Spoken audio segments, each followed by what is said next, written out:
talking on the issue of LGBTQ rights, Deepak ji, somewhere law is giving them, some legal rights, some identity. Definitely, every human being has a right to have, all pride and whatever. But on the other hand, if that pride parade or the extreme glorifying of something which is not the essence of my dharma, what is my right? How can I protect my Sanatan Dharma? Where is the legal protection of Sanatan Dharma, which is the actual essence of this whole nation? So how can my civilization be protected from some Western ideology which is, swaying the whole younger generation away? Right? On a lighter note, I would wind up. How can we free temples in Telangana if BJP and KCR both are not keeping this issue in the manifesto in the coming elections? Thank you, Deepak. Please answer. So one of the things, I'll answer the final question first quickly. As long as the Hindu interest is held hostage to any single organization, this will be your fate. And therefore, I believe that nobody can claim to be the sole representative of our interests unless they actually act in accordance with that belief by implementing policy changes, not mere symbolic changes. And the biggest policy change to demonstrate your claim to being the sole or the primary guardian of Hindu interest is by freeing our religious institutions from state control, even if you are in power, and especially because you're in power. 2, the other thing is we have, according to me, enacted weaponized legislations which encourage encroachment of property in favor of one particular community. That needs to be addressed. So these are the 2 issues which, according to me, which have to go hand in hand. Free us and stop encroachment. 2, on the question, what was your first question? LGBTQ issue, right. Now, here's the thing, and this, I think, calls for a slightly more complex answer.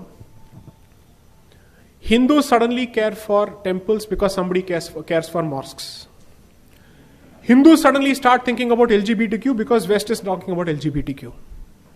Hindus suddenly think of environment when the West starts talking about environment, or the left is taking up environmentalism. Why? Until then, where is our originality?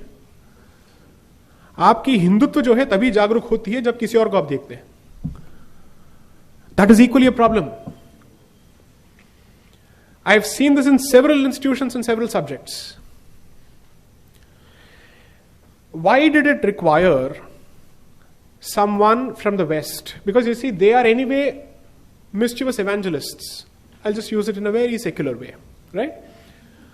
I'm not giving any religious identity to their evangelism. People are welcome to draw their own conclusions. They are mischievous evangelists looking for entry points through societal fissures which already exist, or fault lines which already exist, or fault lines which are not that strong but which can be wedged and pried open. That's what they're looking at. This is not something that is a relatively new phenomenon. It's been going on at least for the last 2 centuries. I'd say at least for the last 2 centuries. The investment goes well beyond the 70 years. Where is the strategic thinking from the Hindu community to try and address internal weaknesses? There are temples dedicated to the Tritiya Prakriti, run by them with deities. Why do we suddenly remember them only when the Western LGBTQ agenda is here? You see, I'm not saying that we too are the same as the West when it comes to this issue. No, we actually have a very different position. Dignity, 100% yes. Treatment, 100% yes. But can it become the norm? We have our positions on that. That's where we are entitled to draw our positions in terms of our civilizational positions. Because we respect a certain institution, and an institution which requires procreation, because there is a karma that is associated with it, there is a certain sanskara that is associated with it, with all these layers inbuilt in it, we respect this as the norm. Doesn't mean that we will disrespect you as the norm. We are only saying that when you look at moral compass, okay, let's take this discussion slightly forward. It's not as if all marriages today are succeeding, and it's not as if all marriages lead to children. So why should we actually be governed by the concept of dampatya or progeny to define marriage as an institution? If two elderly single people at some point decide to marry each other for the sake of companionship, where is the question of procreation there in terms of begetting a child after a point? Right? So if those examples exist, how do you then treat this as the norm? The answer is this. A norm is decided by treating something as the aspirational ideal, even if the society does not follow it everywhere. Which is to say, if this is the standard, you get to see deviation. यहाँ से कितना हो रहा है, वहाँ से कितना हो रहा है. Standard को ही अगर आपने कम कर दिया, बचेगा क्या? I'll take one of the arguments forward. Assume for a moment that 4 or 5 people are happily existing in a multi-amorous relationship. They are all consenting adults, and hopefully not brothers and sisters, right? Who are prohibited by degrees of freedom, right? And they are doing so. Question should be, तुम्हारा क्या जा रहा है? That is a harm question, right? That is the harm principle being put in action. So should we elevate this to the status of a norm? The norm is always going to be defined by a certain degree of puritanism, whether you like that word or not. The question is, people are yet to understand the concept of the slippery slope, where you keep diluting the standards step by step, stage by stage, and kill the institution, and then nothing remains of that institution. Then you get what is currently going on in America, where people don't know what is content which is capable of being consumed by children. They don't understand the concept of public spaces. The concept of public morality is gone. Here's the worst possible argument that they can make. There are so many fantastic LGBTQ representatives who speak out against wokeism actually. Who actually speak out against this because they're saying, when you do this, you're delegitimizing my position. You're reinforcing every negative stereotype that every person of this particular sexual orientation is necessarily a pervert who is a pedophile who is in hiding. Don't do that. They keep saying this. Who's listening to them? Now the other side will not listen to them because this is a politically incorrect voice. So who's supposed to give them the megaphone? Us. Because if you and I say this, homophobe, this and that, all sorts of allegations will come. Patriarch, a man apparently can't speak against this. Who can speak against this? I don't understand. Until you are this, you can't speak. Why will I change my gender for this man? Or my orientation for that matter?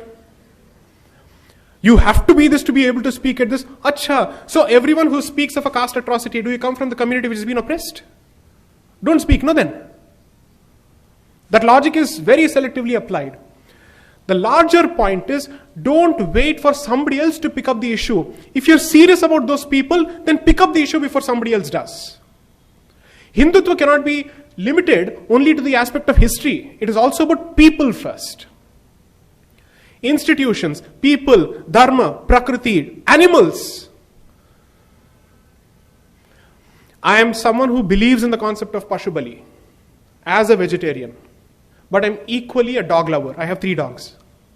I don't see a dissonance in this. There is no cognitive dissonance in these positions. That has a different sanctity. This has a different perspective altogether. I know where love ends and obligation begins.